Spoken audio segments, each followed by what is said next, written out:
Hello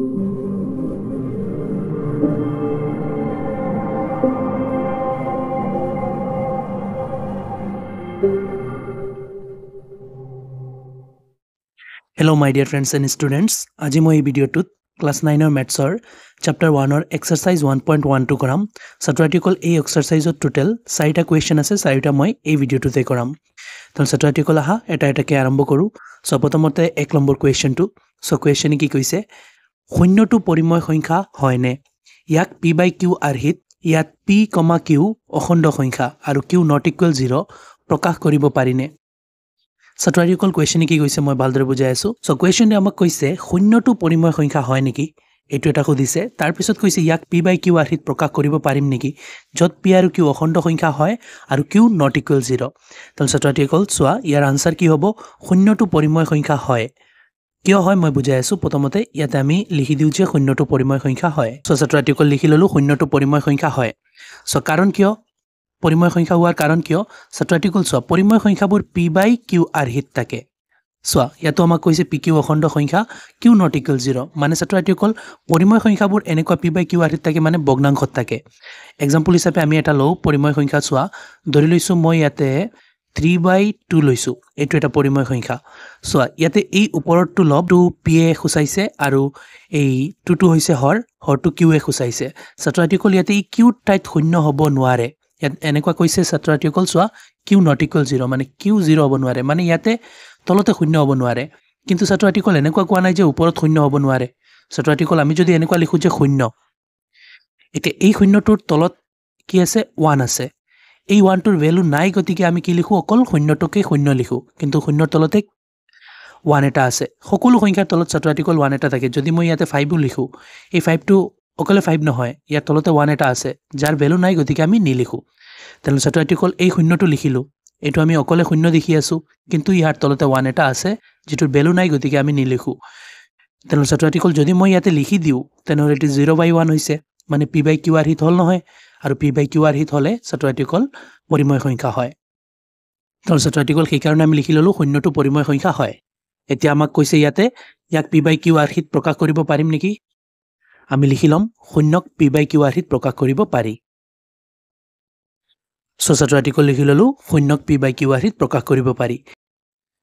ছাত্ৰসকল 2 number কোৱেশ্চনটো চোৱা। ইয়াতে দিয়া আছে 3 আৰু 4 ৰ মাজত থকা 6টা পৰিমেয় সংখ্যা ওলোৱা। মানে ছাত্ৰসকল আমি 3 আৰু 4 ৰ মাজৰ 6টা পৰিমেয় সংখ্যা ওলাব লাগে। ছাত্ৰসকল 3 আৰু 4 ৰ মাজতে আমি কোনো গ্যাপ পোৱা নাই, 3 ৰ পিছতে 4 আহি যায়, গতিকে ইয়াৰ মাজৰ 6টা সংখ্যা ওলাবলৈ হলে চোন আমি কেনেকৈ ওলাম? ইয়াতে মই প্ৰথমতে 3টো লিখিলো, তাৰ পিছত ইয়াতে 4টো লিখি ললো। মানে 3 আৰু 4ক অলপ আমি ডাঙৰ কৰিব লাগিব, তেতিয়া হলে হিয়তৰ মাজৰ গ্যাপৰ পৰা আমি 6টা পৰিমেয় সংখ্যা ওলাব পাৰিম। তেনে ডাঙৰ কেনেকৈ কৰিম? ছাত্ৰসকল চোৱা 3ক মই কেনেকৈ লিখিব পাৰিম? 3/1। যেনেকৈ আগৰ কোৱেশ্চনত মই বুজাই দিছিলো ছাত্ৰসকল যিকোনো সংখ্যাৰ তলতে 1 এটা থাকে, আমি ইয়াৰ ভ্যালু নাই, গতিকে নিলিখো। এইবাৰ মই 3ৰ তলতে 1টো লিখিছো কাৰণ ইয়াৰ কাম আছে আমাৰ। 4কো এনেকুৱা লিখো 4 আৰু তলতে একো নাই, মানে 1 এটা আছেই,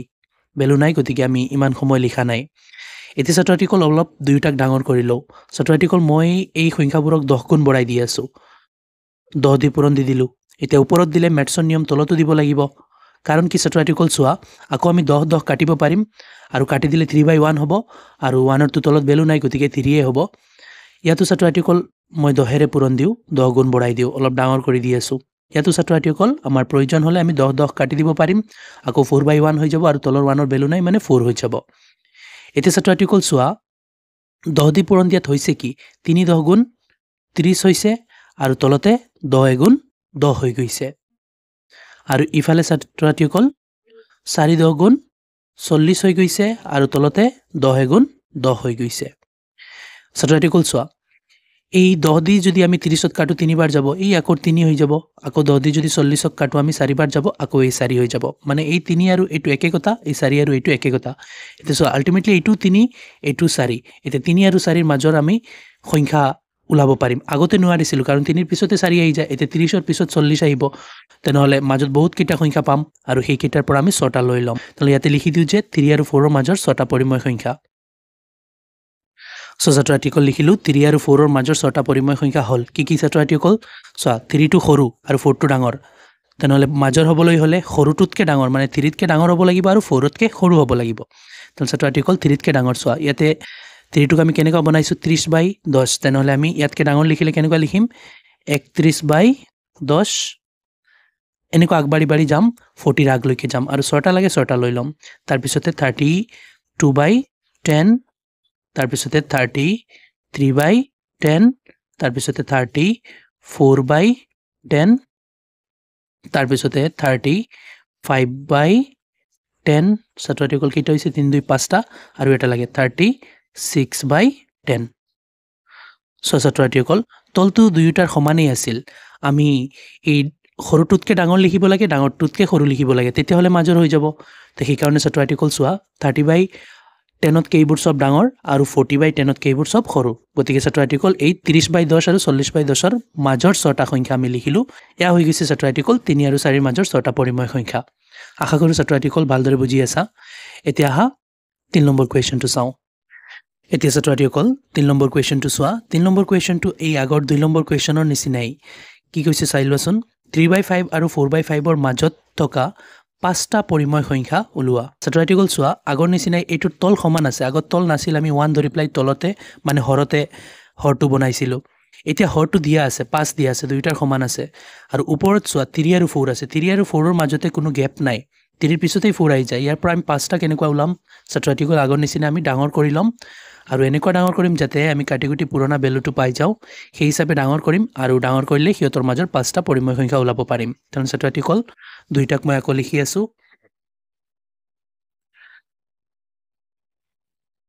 ছাত্ৰ-ছাত্ৰীসকল 3/5 লিখিলোঁ তাৰপিছত ইয়াতে লিখিলোঁ 4/5 এতিয়া ছাত্ৰ-ছাত্ৰীসকল চোৱা এই 3/5ক মই অলপ ডাঙৰ কৰি আছো 10 দি পূৰণ দি দিওঁ ছাত্ৰ-ছাত্ৰীসকল তেনেহ'লে 10 গুণ বাঢ়ি যাব ইয়াৰ মাজতে 5টা ওলাই আহিব তলতো 10 দি পূৰণ ওপৰতো 10 দি পূৰণ দিলোঁ তলতো 10 দি পূৰণ দিলোঁ ছাত্ৰ-ছাত্ৰীসকল চোৱা আকৌ 10 কাটি দিলে 3/5টো আমি পুনৰ পাই যাম এই ইয়াতো এনেকুৱা কৰোঁ অলপ ডাঙৰ কৰি লওঁ 4/5 আছে ইয়াতো 10 দি আমি তলে ওপৰে পূৰণ দি দিওঁ ছাত্ৰ-ছাত্ৰীসকল আকৌ 10 কাটি দিলে আকৌ 4/5 আমি পাই যাম এতিয়া 10 দি পূৰণ দিয়াত ক্যালকুলেট কৰিলে কিমান হয় চোৱাচোন 3 10 গুণ 30 হৈ যায় আৰু তলতে 5 10 গুণ 50 হৈ যায় আৰু ইয়াতো তেনেকুৱা ছাত্ৰ-ছাত্ৰীসকল 4 10 গুণ ইয়াতো তেনেকুৱা ছাত্ৰ-ছাত্ৰীসকল 4 10 গুণ 40 হৈ যাব ওপৰত আৰু 5 10 গুণ 50 হৈ যাব তলত এতিয়া ছাত্ৰ-ছাত্ৰীসকল চোৱা আকৌ যদি মই কাটি দিওঁ চোৱা 0 0 কাটি দিলে 3/5 হ'ব এই পুৰণাটো পাই যাম ইয়াতো 0 0টো কাটি দিলে 4/5 হৈ যাব পুৰণাটো পাই যাম মানে ছাত্ৰ-ছাত্ৰীসকল 3/5 আৰু 30/50 একে কথা 4/5 আৰু 40/50 একে কথা কাৰণ কাটিলে আমি পুৰণাটো পাই যাম মানে একে ভ্যালু হয় এতিয়া চোৱা আমি 3/5 আৰু 4/5ৰ মাজৰ 5টা পৰিমেয় সংখ্যা ওলাব পৰা নাছিলো কিন্তু এতিয়া দুইটাক অলপ ডাঙৰ কৰাত এতিয়া ইহঁতৰ মাজৰ ওলাই যাব চোৱা ছাত্ৰ-ছাত্ৰীসকল তলটো সমান আছেই আৰু ওপৰত এটাৰ 30 আনটোৰ 40 মাজত কিমানটা সংখ্যা আহি যাব মানে সৰুটোতকৈ ডাঙৰ 31ৰ পৰা আৰম্ভ হ'ব আৰু ডাঙৰটোতকৈ সৰু 39ত গৈ শেষ হ'ব এই মাজৰ সকলো সংখ্যা হ'ব কি এই 30/50 অৰ্থাৎ 3/5 40/50 অৰ্থাৎ 4/5ৰ মাজৰ পৰিমেয় সংখ্যা তেনেহ'লে ইয়াতে লিখোঁ ছাত্ৰ-ছাত্ৰীসকল লিখিলোঁ 3/5 আৰু 4/5ৰ মাজৰ 5টা পৰিমেয় সংখ্যা হ'ল কি ছাত্ৰ-ছাত্ৰীসকল চোৱা 3/5ক ডাঙৰ কৰি 30/50 আৰু 4/5ক ডাঙৰ কৰি 40/50 ইয়াতে ডাঙৰ হৈছে মানে ওপৰৰ সংখ্যাটো ডাঙৰ হৈছে 40 আৰু সৰু হৈছে 30 তেনেহ'লে 30 আৰু 40ৰ মাজত হ'ব লাগিব মানে সৰুটোতকৈ ডাঙৰ 30তকৈ ডাঙৰ আৰু 40তকৈ সৰু তেনেহ'লে 30তকৈ ডাঙৰ কি আছে 31 আছে আৰু তলতো দুইটাৰ সমানেই 50 হ'ব এটা তাৰপিছতে 32/50 দুটা হৈছে তাৰপিছতে 33/50 তিনিটা হৈছে তাৰপিছতে 34/50 চাৰিটা হ'ল তাৰপিছতে 35/50 এয়া হৈ গৈছে 5টা ছাত্ৰ-ছাত্ৰীসকল ছাত্ৰ-ছাত্ৰীসকল এইটোৰ ওপৰতটোতকৈ ডাঙৰ তলটো চবৰ সমানেই দুইটাৰ তল সমান গতিকে তলটো আমি সমান ৰাখিম ওপৰটোৰ ওপৰত ডিপেণ্ড কৰিব চোৱা সৰুটোতকৈ ডাঙৰ হয় এইবোৰ আৰু ডাঙৰটোতকৈ সৰু তেনেহ'লে মাজৰ নহ'ল নেকি ছাত্ৰ-ছাত্ৰীসকল এয়া হৈ গৈছে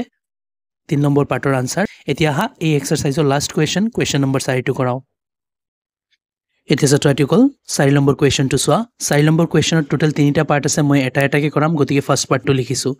এতিয়া কুৱেশ্যনটোৱে কি কৈছে চাই লোৱাচোন তলৰ উক্তিসমূহ সঁচা নে মিছা লিখা উত্তৰ সমূহৰ সমৰ্থনত যুক্তি উল্লেখ কৰা ছাত্ৰছাত্ৰীসকল কুৱেশ্যনে আমাক কৈছে এই যে তিনিটা পাৰ্ট কৈছোঁ নহয় তিনিটা পাৰ্টৰ ক্ষেত্ৰত কৈছে সঁচা নে মিছা আমি প্ৰথমতে লিখিব লাগে তাৰপিছতে আমি যিয়ে উত্তৰ দিওঁ সেইসমূহৰ সমৰ্থনত আমি এটা যুক্তিও দিব লাগে মানে উদাহৰণ দি পেলাই বুজাব লাগে তেনে ছাত্ৰছাত্ৰীসকল চোৱা ফাৰ্ষ্ট পাৰ্টত দিয়া আছে প্ৰতিটো স্বাভাৱিক সংখ্যা এটা পূৰ্ণ সংখ্যা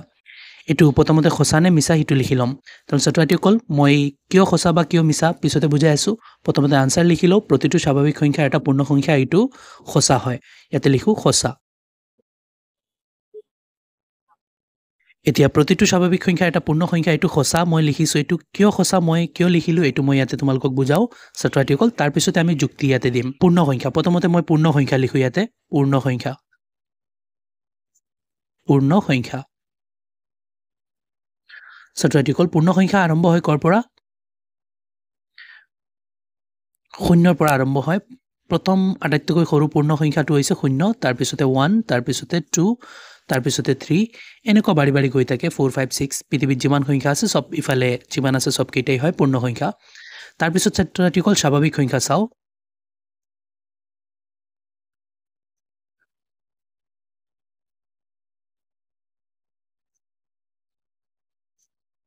ছাত্ৰছাত্ৰীসকল স্বাভাৱিক সংখ্যা ক'ৰ পৰা আৰম্ভ হয় স্বাভাৱিক সংখ্যা আৰম্ভ হয় 1ৰ পৰা 1 2 3 ইফালে যিমান সংখ্যা আছে পৃথিৱীত মানে আগফালে এই সকলোকেইটা তেনে ছাত্ৰছাত্ৰীসকল এটা কথা চোৱাচোন পূৰ্ণ সংখ্যা ষ্টাৰ্ট হৈছে শূন্যৰ পৰা 1 2 3 সব আছে ইফালে পিছফালে যিমান আছে সব আছে আৰু স্বাভাৱিক সংখ্যা হয় চোৱা 1ৰ পৰা ইয়াতে শূন্য লগাই দিলে এইটো পূৰ্ণ সংখ্যা হৈ গ'লহেঁতেন মানে ছাত্ৰছাত্ৰীসকল আমি এনেকুৱা দেখিলোঁ যে এই শূন্য বাদ দি পেলাই ইফালে যিমান আছে এইবোৰ হৈছে স্বাভাৱিক সংখ্যা আৰু শূন্য এটা সন্মুখত লগাই দিলে এইটো পূৰ্ণ সংখ্যা হৈ যায় মানে ছাত্ৰছাত্ৰীসকল সকলোবোৰ স্বাভাৱিক সংখ্যা একোটা পূৰ্ণ সংখ্যা হ'ল নহয় মানে স্বাভাৱিক সংখ্যা যিমান আছে এইখিনি পূৰ্ণ সংখ্যাৰ ভিতৰত পোৱা যায় আৰু এডিশ্যনেলি পূৰ্ণ সংখ্যা শূন্য এটা বেছি পোৱা যায় এই শূন্যটো বেছি থকাৰ কাৰণে সি পূৰ্ণ সংখ্যা আৰু শূন্য নাথাকিলে স্বাভাৱিক সংখ্যা সেইকাৰণে ছাত্ৰছাত্ৰীসকল আমি লিখিছোঁ যে সঁচা প্ৰতিটো স্বাভাৱিক সংখ্যাই এটা পূৰ্ণ সংখ্যা মানে এই স্বাভাৱিক সংখ্যাত যিমানটা সংখ্যা আছে সব একোটা পূৰ্ণ সংখ্যা কাৰণ এই সব পূৰ্ণ সংখ্যাত পোৱা যায় তেনে ছাত্ৰছাত্ৰীসকল ইয়াতে যুক্তি এইটোৱে লিখোঁ যে কাৰণ মানে সঁচা হোৱাৰ কাৰণ হৈছে সকলো স্বাভাৱিক সংখ্যা পূৰ্ণ সংখ্যাৰ অন্তৰ্গত ছাত্ৰছাত্ৰীসকল লিখি ল'লোঁ কাৰণ আটাইবোৰ স্বাভাৱিক সংখ্যা পূৰ্ণ সংখ্যাৰ অন্তৰ্গত সেইকাৰণে এইটো সঁচা যে প্ৰতিটো স্বাভাৱিক সংখ্যাই একোটা পূৰ্ণ সংখ্যা এতিয়া ছাত্ৰছাত্ৰীসকল 4 নম্বৰ কুৱেশ্যনৰ 2 নম্বৰ পাৰ্টটো চোৱা ইয়াতে কৈছে প্ৰতিটো অখণ্ড সংখ্যাই এটা পূৰ্ণ সংখ্যা ছাত্ৰছাত্ৰীসকল সকলো অখণ্ড সংখ্যা এটা পূৰ্ণ সংখ্যা এইটো সঁচা নে মিছা এইটো আমি ইয়াতে লিখিব লাগে আৰু যুক্তিও দিব লাগে তেনে ছাত্ৰছাত্ৰীসকল প্ৰথমতে মই চোৱা সংখ্যা কেইটামান দেখুৱাওঁ সংখ্যা ৰেখাৰ সংখ্যাবোৰ মানে যিমানবোৰ সংখ্যা থাকে এই সংখ্যাবোৰ কেনেকুৱা থাকে মই সংখ্যা ৰেখা এটা আঁকি দেখুৱাওঁ প্ৰথমতে ধৰি লোৱা মাজতে 0 থাকে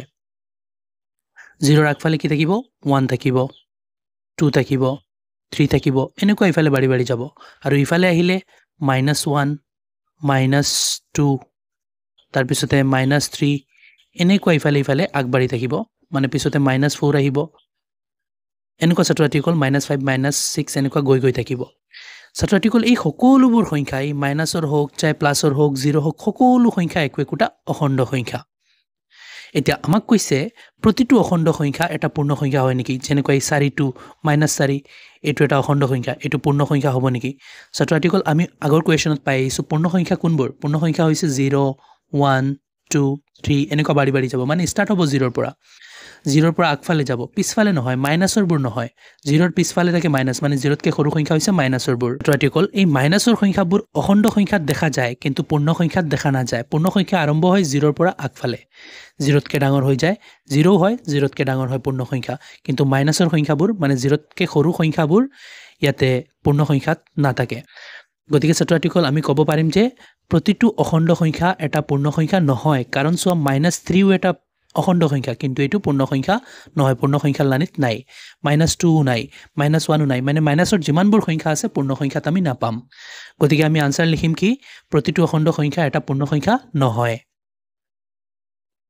ছাত্ৰছাত্ৰীসকল লিখিলোঁ প্ৰতিটো অখণ্ড সংখ্যা এটা পূৰ্ণ সংখ্যা নহয় এতিয়া আমি যুক্তিও দিব লাগিব যুক্তি কি হ'ব ছাত্ৰছাত্ৰীসকল যুক্তি এইটোৱে হ'ব যে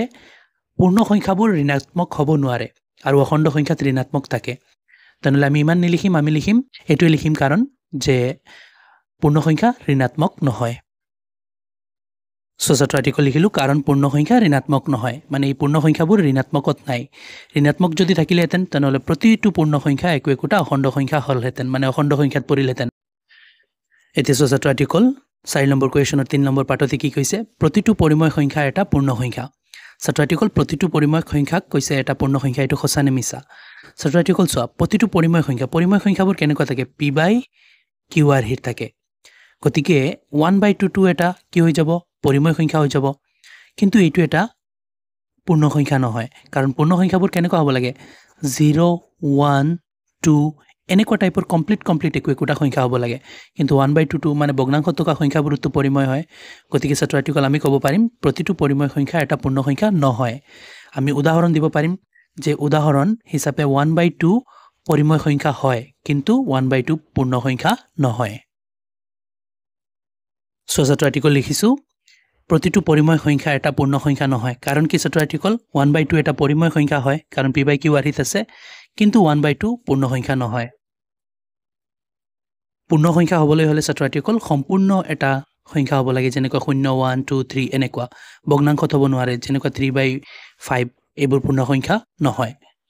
কিন্তু এইটো এটা পৰিময় সংখ্যা তো সেইকাৰণে ছাত্ৰ আৰ্টিকল প্ৰতিটো পৰিময় সংখ্যা পূৰ্ণ সংখ্যা নহয় ছাত্ৰ আৰ্টিকল ইয়াতে